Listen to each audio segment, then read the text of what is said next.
So there's unprovoked shark attacks and there's provoked shark attacks. Sometimes sharks are also tornadoes.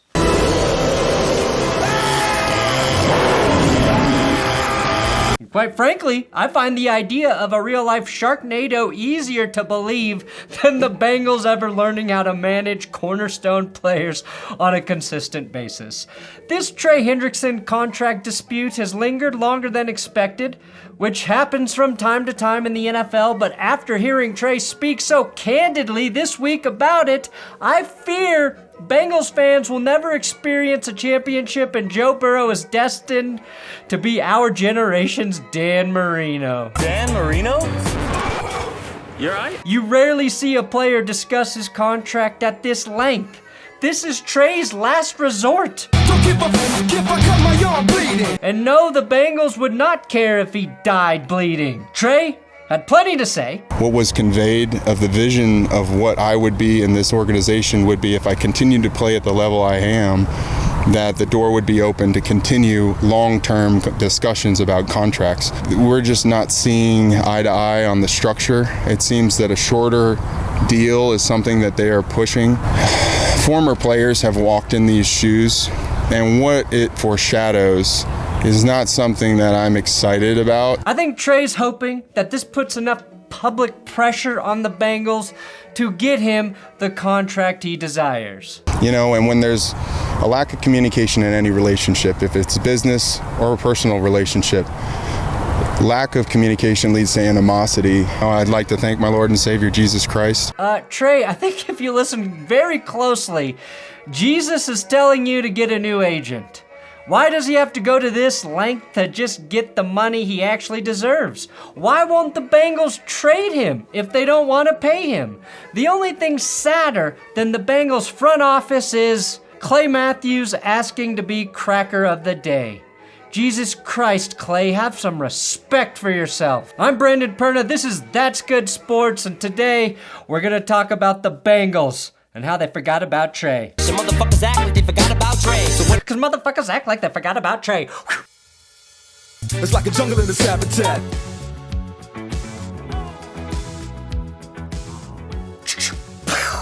You think we can get to 750,000 subs by the end of May?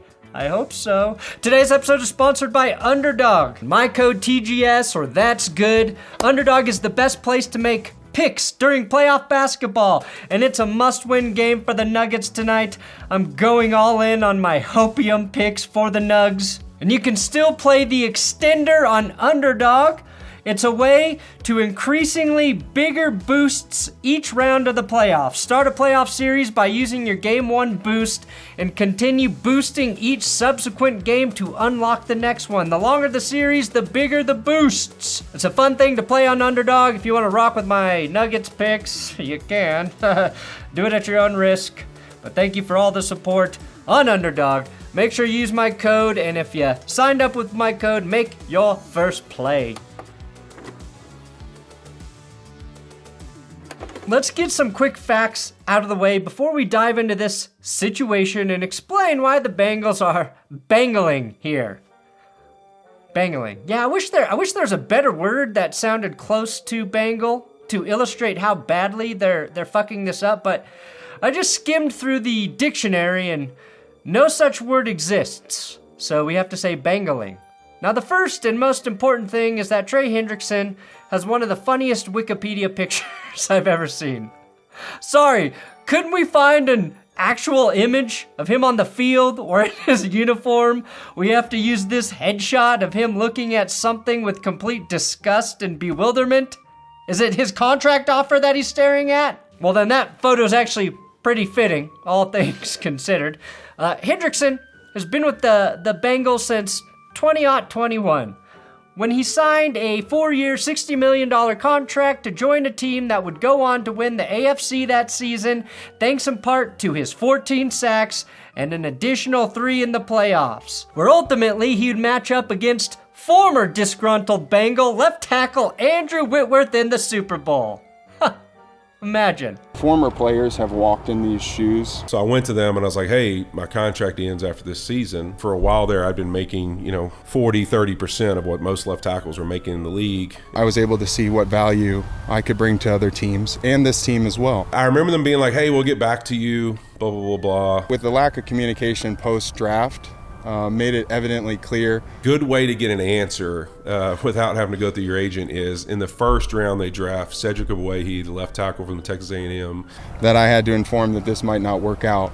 And that's unfortunate. I don't think it was necessary. I think we all should have hoped for the best until proven otherwise. So that's a good clue if you're wondering and you're a veteran, you're probably not coming back to that team. Now, 2022 was a little more modest. He only recorded 8 sacks in 15 games, but in his age 28 season, he absolutely took off and finished tied for second in the league with 17.5 sacks, including 3 forced fumbles. Last season, another 17.5 sacks, this time with almost no help around him on defense. He's gotten consistently better over the course of his career, and he's only missed 3 regular season games since joining the Bengals. It's not just sacks and pressures when he's on the field for the Bengals. He elevates the entire frickin' defense. When he was off the field last season, they dropped to a league worst in several key metrics. He's the difference between the defense having the 12th best pressure rate versus the worst in the league. The man is productive, and he stays on the field, which is generally a recipe for a lucrative payday. Unless the man signing your checks is Mike Brown, the notorious penny pincher that he is. There's 2 things in this world I'll never understand: cheap billionaires and HBO's identity crisis. They used to call it HBO, but people found that too popular. So now it's Max, because that really rolls off the tongue. As I mentioned in the last Bengals episode, Cincy doesn't even employ an actual GM, just a dude named Duke Tobin, who is their de facto GM and director of player personnel. If you want to blame someone other than Tobin and Mike Brown, I suggest pointing your finger at Trey's agent. Hendrickson signed a 1-year, $21 million extension in 2023 on his original 4-year deal with the Bengals that will pay him around $15.8 million in 2025. If he's playing, of course, but that doesn't seem to be the approach Hendrickson's going to take. Back in February, Trey Hendrickson, or his agent, told reporters he'd be meeting with the Bengals the following week with the goal to get a long-term deal done, but they'd have clarity at that point on whether or not Hendrickson would get an extension or if the team would trade him. That was on February 5th, and there has been zero clarity provided since that date. Hendrickson is in the last year of his deal, which is when new deals are typically negotiated, especially when a team wants to keep a player around. Trey has been asking for this to get done for a couple years. 3 years ago, I began to ask for a long-term contract with guaranteed money. So those deadlines have kind of just all been a blur. I would have been willing to sign 3 years ago, 2 years ago, and this year. It was communicated with me that we would get something done this year. The Bengals appear to have no interest in keeping Trey around after 2025, at which point he'll be 31. While a 3-year deal to get Trey up to the market rate for a premier edge rusher makes sense, the Bengals rarely hand out contracts that make sense. Josh Hines-Allen, Brian Burns, TJ Watt, they're all getting paid $28 million per year, and both Burns and Allen signed their deals in 2024. Conversely, 29-year-old Joey Bosa is only going to make $12 million on a 1-year prove-it deal with the Bills. The difference between Joey and Trey, of course, is Joey can't stay healthy. I don't think this man has did a single lap. I haven't seen him do one thing all day, bro. And Trey is a lot fucking better. Trey is playing far below the market rate, with no security outside of this season. When the Bengals signed Tee Higgins and Ja'Marr Chase back in March, Trey was the odd man out, and the embarrassing part for the Bengals is they have the 9th most cap space in 2026 at $68 million and currently have $27 million. So they have the money to get this done. Give it to him. Give it to him! They can also cut Tee Higgins after the 2026 season with almost no cap ramifications. It looked like they were finally spending money like a grown-up team. But even if you look at Tee Higgins' contract, it's dog shit. T's gonna feel like Trey Hendrickson in 2 years, I guarantee it. Dude! Hendrickson showed up to Paycor Stadium on Tuesday, not in pads and cleats, but in a golf cap and a blue polo. Basically, the universal outfit for a guy who knows he's not stepping onto a practice field anytime soon. Instead, he was there to clear the air or maybe add a little fuel to the fire about his ongoing contract battle with the Bengals. Here's more of what Trey said to give you the full picture. I'm a Floridian, so there's unprovoked shark attacks and there's provoked shark attacks.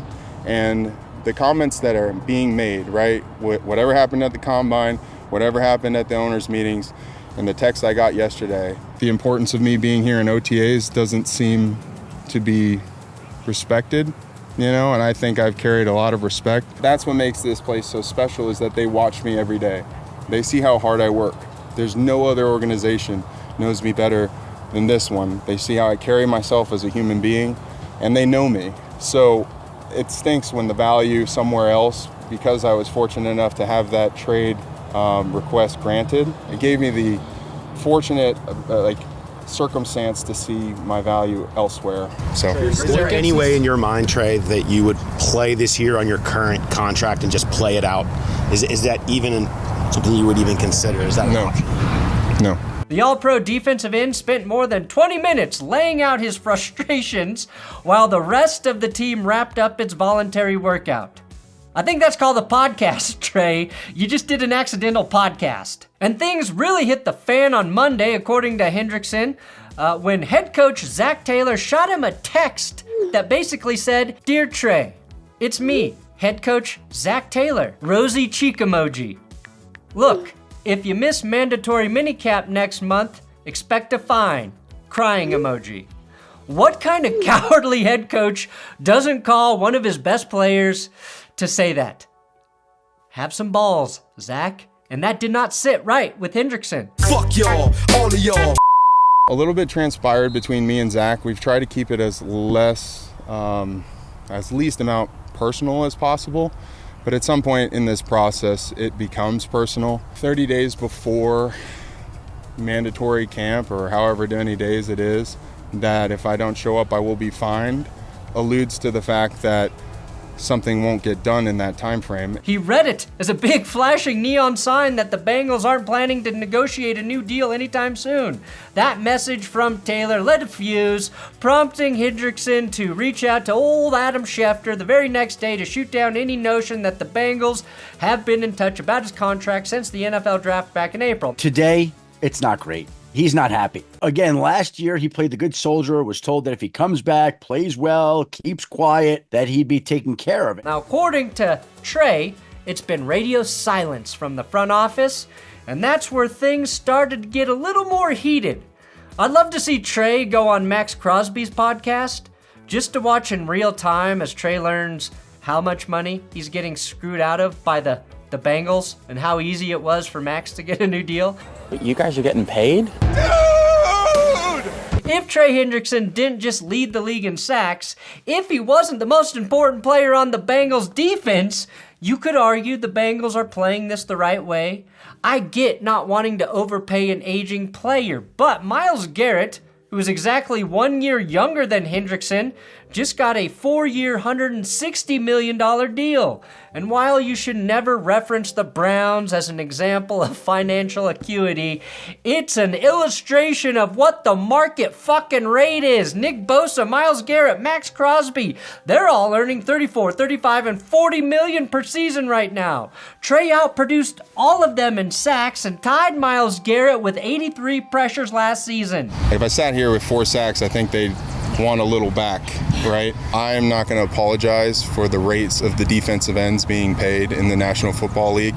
Trey isn't just a sack merchant, he's a constant force on the edge. Crosby inked a 3-year, $106 million deal this offseason, all right? Danielle Hunter, Myles Garrett, Max Crosby, I've gotten to know those guys over the last 4 years, and through that, their teams have respectfully rewarded them for the hard work and dedication and willing to win that they had for their respective teams. So now, you can also look at this situation like this, I guess. The bottom line is the Bengals don't have to extend him. They don't have to give him more money.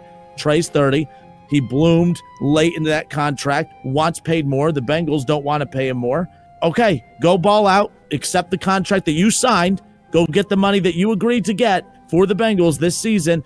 Go make that money, go dominate, hit the open market, and let another team pay you next season. If the Bengals don't want to pay you, if they don't want to keep you, they don't have to, and that doesn't make them wrong in this particular situation. And there are a few fair points in there. You can say Trey signed that one-year extension back in 2023 and he should honor it, but that's probably because you're a Bengals fan and you just really want Trey to play this season, knowing a pairing with rookie edge rusher Ja'Marr Stewart would be nice for the defense. They didn't even call him to say, hey, Trey, FYI, we're going to draft Ja'Marr Stewart here. Just want to give you a heads up, no bearing on how we feel about you. We love you. I guess they don't owe him that call, but they certainly didn't make that call either. Ja'Marr Stewart, by the way, also isn't practicing right now because Cincinnati can't even get his rookie contract right. That's boilerplate shit, guys. And they wanted Stewart to sign a contract that has a lower percentage of compensation for future year roster bonuses that would be lower than what the 17th pick would get. Again, another word for that is penny pinching on something that will ultimately get squared away. I just decided not to sign those papers. Stewart's deal will get done. I'm not worried about that, but they did try to get him to sign something before these workouts that he wasn't comfortable with. And that's why I'll always side with the player if the Bengals are involved. Ben Baby posted this back in April about the contract situation. That's not like a cute nickname. I think his name is Ben Baby, and he's a reporter. Hey everyone, my name is Ben Baby. Anyway, he asked Bengals exec Katie Blackburn if the team would be able to get a deal done with Trey after paying Tee Higgins and Ja'Marr Chase. She noted that Trey should be happy at certain rates that maybe he doesn't think he'd be happy at. I think some of it is on him to be happy at some point, and if he's not, that's what holds it up sometimes. And that is the most Bengals front office quote I've ever heard. Myles Garrett made it known publicly that he wanted to be traded. He was adamant about it. And the Browns responded by paying him. The Browns, by the way, were in a great spot to replace Myles Garrett with Abdul Carter in the draft, and they could have received a draft haul for Garrett. Cleveland had less of a reason to pay Myles Garrett again, and they figured that shit out. The Bengals are not replacing 17 sacks, but if they don't value Trey, the fact that they refused to commit to trading him is baffling. They could have had an extra first rounder this year and doubled down on high-end defensive players and been praised for having a cheap young defense. It would have looked like a tactical approach by the Bengals. Instead, we're halfway through May and they're sitting with their thumbs up their asses. That's a saying, right? Trying to force Trey to play on this one-year deal is the most disrespectful thing they can do. And the worst part, they haven't communicated with Trey and his agent regularly.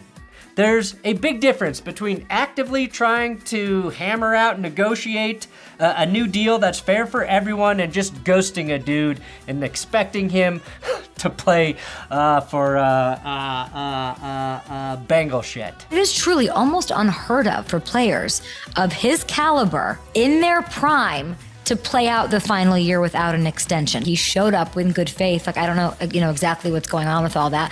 But do teams keep their side of the word on that? No, and nobody really expects them to. How many times do teams rework deals? Or if there's not the production they expected, they're just gonna cut a guy loose to save cap space. I mean, it's not a judgment on anyone. It's the way the league works forever. Wilson is sacked. Trey was under the impression that if he played at a high level, an extension would get done. He played at a high level.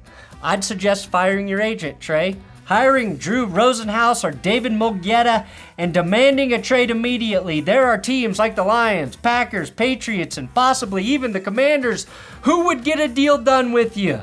I mean, shit, if I'm Buffalo, I'd trade the Bengals Joey Bosa and a 2026 first rounder for Trey Hendrickson.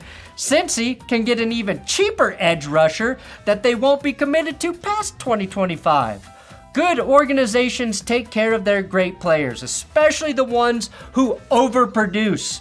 This photo, again, of Andrew Whitworth blocking Trey Hendrickson in the Super Bowl is a cautionary tale. One the Bengals front office will never read. I hope this works out for Bengals fans and for Hendrickson, but if they didn't do everything in their power to make Trey feel valued the last couple months, this appears to be all on the Bengals front office, with the likelihood that Trey is gone via a trade. Detroit, what? Okay, thank you, sir. Detroit, baby! If he stays committed to his holdout. Thanks for watching That's Good Sports. Again, subscribe to this YouTube channel. Don't forget, play with my code TGS at Underdog. And good luck to you, Trey. I hope you get paid some more money. It's gonna be a long day of grunting, bruh.